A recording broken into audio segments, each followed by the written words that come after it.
Et on en vient au grand format du 20h. Ce soir, électricité moins chère, la promesse du solaire. Vous avez sans doute déjà rallumé le chauffage en ce mois de novembre et vous vous demandez comment faire pour faire baisser la facture d'électricité. Eh bien, vous êtes de plus en plus nombreux à miser sur les panneaux solaires, à investir pour les installer sur les toits de vos maisons. Et vous avez raison, ça marche. On a vérifié, la facture est parfois divisée par 6. Noé Poitvin, Olivier Palomino.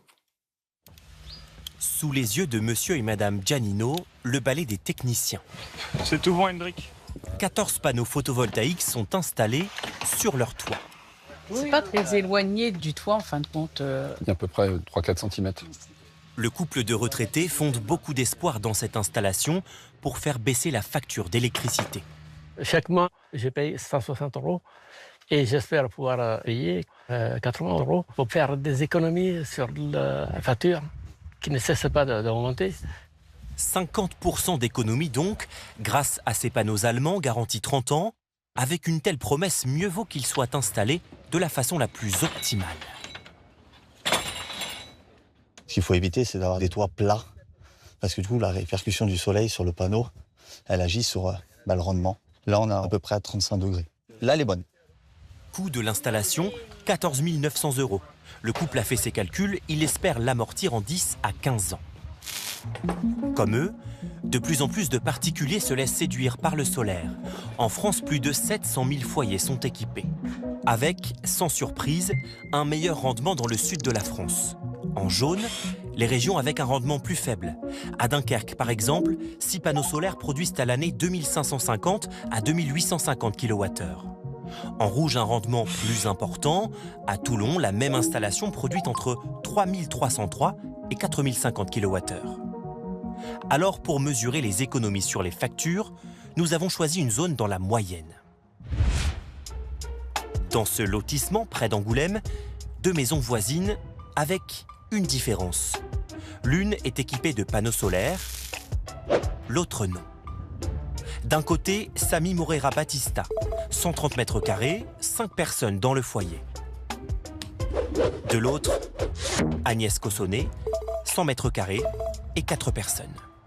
Les deux foyers ont une consommation d'électricité équivalente. Tiens, regarde, je vais te montrer. Avant son installation solaire, Samy, lui, payait plus de 200 € par mois. Bah, tu vois tout de suite le mois où j'ai installé. Hein. Je suis à 86 €, le mois d'après, au mois de mai, 69 €. Ouais, après, tu vois, moi, vraiment, regarde le mois d'août. Ouais, mois d'août, 180. Bah oui, parce que t'as mis la clim en y a route. la clim, hein, ça tourne. Cet été, Agnès a donc payé 2 fois plus cher que son voisin. Il a 30 mètres carrés de plus que moi. Il a un enfant en plus. Ouais, et pourtant, là, c'est vraiment flagrant. Enfin, tu payes moitié moins que moi, du coup. Samy a investi 17 500 €. Au-delà des économies, il espère aussi gagner un peu d'argent. Voilà comment fonctionne l'installation. Les rayons du soleil sont captés par les cellules. Le panneau les convertit en électricité, consommée directement dans la maison pour une partie. L'autre est revendu à EDF pour 4 centimes le kilowattheure. Dans le cas de Samy, la revente est estimée à 305 € en un an. Mais il y a une limite. Pour rentabiliser ces panneaux, le trentenaire a dû changer ses habitudes. La vaisselle, plaque de cuisson, il faut consommer au maximum en journée. Maintenant, on a tout intérêt à faire tourner quand il y a du soleil. Là, c'est tout bénef, parce que les panneaux produisent suffisamment pour pouvoir faire une machine en même temps, ou un lave-vaisselle, cuisiner en même temps, mettre le chauffage. Il existe pourtant un moyen d'utiliser son énergie solaire le soir venu. Près de Nantes, Benoît Pertuis et son compagnon ont investi dans un système dernier cri. Et donc voilà la batterie qui est constituée de 4 blocs qui du coup va nous permettre de pouvoir stocker toute l'électricité qu'on produit. Avec cette batterie, l'énergie fournie par leurs 12 panneaux est exploitée au maximum sur place. La cerise sur le gâteau, c'est qu'en cas de tempête, de coupure d'Enedis, on va pouvoir utiliser l'énergie qu'on aura stockée. Si je coupe le réseau, la batterie prend le relais, on a toujours l'éclairage et nos appareils fonctionnent encore. Résultat, le foyer est autonome à 82% et les 2 voitures électriques sont même rechargées sur place. Aucun problème donc pour lancer une machine à 19h30, c'est la batterie qui l'alimente. Un confort qui se paye 7 000 € pour la batterie, 20 000 en tout avec les panneaux, mais l'impact a été immédiat sur la facture.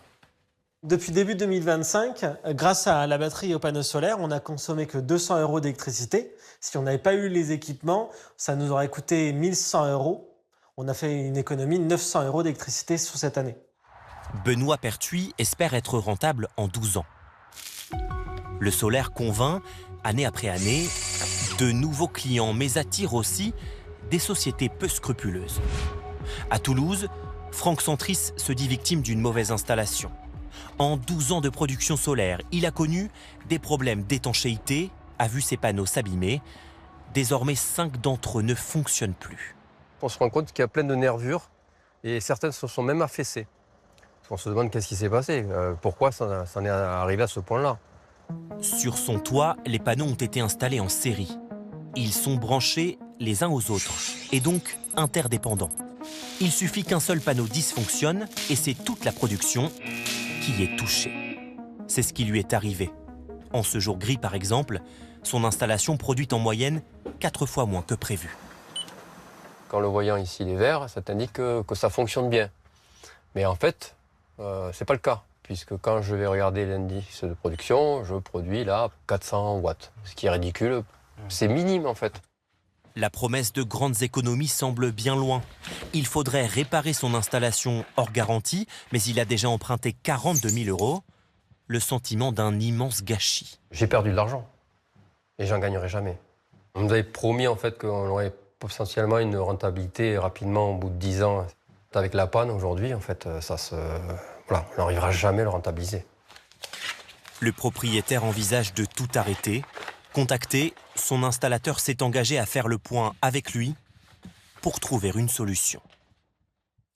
Mais alors pourquoi la France a pris autant de retard sur le solaire et sur les énergies vertes par rapport à des pays voisins comme le Portugal ou la Norvège, par exemple, qui sont beaucoup plus forts et beaucoup plus en avance que nous? C'est 3 infos pour comprendre avec Simon Ricotier et Serhan Ganzer. Regardez ce chiffre. En France, 28% de l'électricité produite vient des renouvelables. C'est très loin du Portugal, 88%, ou de la Norvège, 100%. Nous sommes en retard parce que longtemps, nous avons privilégié le nucléaire. Parce que ces projets éoliens ou solaires sont souvent contestés et que nous manquons de main-d'œuvre. Voici 3 infos pour comprendre.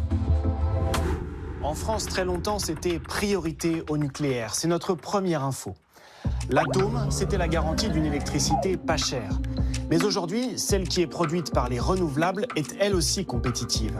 59 € le mégawattheure pour l'électricité issue des éoliennes terrestres, par exemple, contre 61 pour le nucléaire.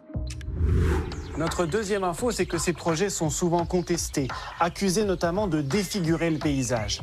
Les délais sont donc rallongés. En France, il faut 7 à 9 ans pour faire sortir de terre un projet éolien, contre 2 à 3 ans seulement en Allemagne. Et en mer, c'est la même chose. Nous avons des milliers de kilomètres de côtes en France et pourtant, nos premières éoliennes en mer, à Saint-Nazaire, datent de 2022, presque 20 ans après le Royaume-Uni. Troisième info, nous manquons de main-d'œuvre pour atteindre les objectifs que nous nous sommes fixés. 40% d'électricité renouvelable d'ici 2030. Pour cela, il faudrait embaucher 200 000 personnes pour implanter 2 fois plus d'éoliennes terrestres et 3 fois plus de panneaux solaires. Or, installateurs de photovoltaïque ou techniciens de maintenance d'éoliennes sont des métiers qui peinent à recruter. Mais le pays le plus en pointe sur le solaire, c'est la Chine. On est très loin des images de nuages de pollution. Le pays a décidé depuis des années de réagir et vous allez le voir, ils ont installé de véritables fermes immenses de panneaux solaires et des champs d'éoliennes sur des kilomètres carrés. C'est impressionnant, gigantesque et ça assure la souveraineté énergétique du pays. Reportage de nos correspondants en Chine, Arnaud Boutet, Gaël Caron. La Chine en installe partout, même sur les montagnes. Dans cette région autour de Pékin, les panneaux solaires habillent un par un les reliefs. 1000 km plus loin, nous constatons le même phénomène. Du noir à perte de vue, cette fois dans le désert. À Longyuan, cette immense ferme photovoltaïque a été construite en un temps record. Il y a 2 ans à peine, tout autour de nous, il n'y avait que le désert. On y a installé 6 millions de panneaux solaires, dont 2 millions en moins de 6 mois. L'électricité est ensuite transportée dans la région du Hunan à 1700 km. On peut produire 578 millions de kilowattheures, c'est-à-dire qu'on alimente 4,5 millions de foyers toute l'année. À Longyuan, des centaines de rangées alignées, symbole de la transition énergétique à marche forcée. Cette ferme solaire, la deuxième plus grande de Chine, 6 millions de panneaux effectuent une rotation et suivent le soleil. Là, vous pouvez observer que cela bouge lentement. Tous les matins, vers 6 heures, les panneaux se tournent vers l'est. Pour le directeur, le plus compliqué, c'est de pouvoir tout surveiller. Cette surface, c'est l'équivalent de 6300 terrains de foot. Alors on utilise des drones. Des drones qui projettent de l'eau pour nettoyer les installations après une tempête de sable. Des drones, encore, cette fois pilotés depuis cette salle de contrôle. Ils surveillent 12 fois par jour l'ensemble du site.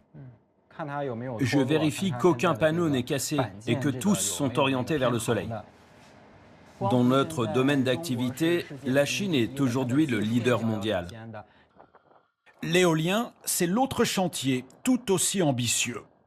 Exemple, cette usine. Il y a 3 ans, elle n'existait pas. Aujourd'hui, elle fabrique des éoliennes. Il y a les pales, jusqu'à 130 mètres de long, et dans ce hangar, un alignement de toutes les autres pièces, les rotors, les nacelles ou les moyeux. Regardez, les 3 pales de l'éolienne viennent se fixer sur ces 3 axes. Dans cette usine, le nombre d'éoliennes produites est devenu très important. On construit environ 800 unités par an, mais on peut monter à 1200. Il faut 5 jours pour fabriquer une éolienne et de ces moules géants sortent les pales en matériaux composites. À l'extérieur, opération impressionnante, cette pale tordue dans tous les sens est en phase de test. On effectue une vérification de résistance pour ce futur modèle. Le test dure de 6 à 8 mois. La pale va être tordue plus de 4 millions de fois. Elle doit pouvoir résister à des vents de 120 km/h. La Chine installe autant d'éoliennes et de parcs solaires que le reste du monde. Elle promet de réduire de 7 à 10% ses émissions de gaz à effet de serre, mais consomme, et c'est un paradoxe, de plus en plus de charbon. 60% de l'électricité du pays aujourd'hui en dépend.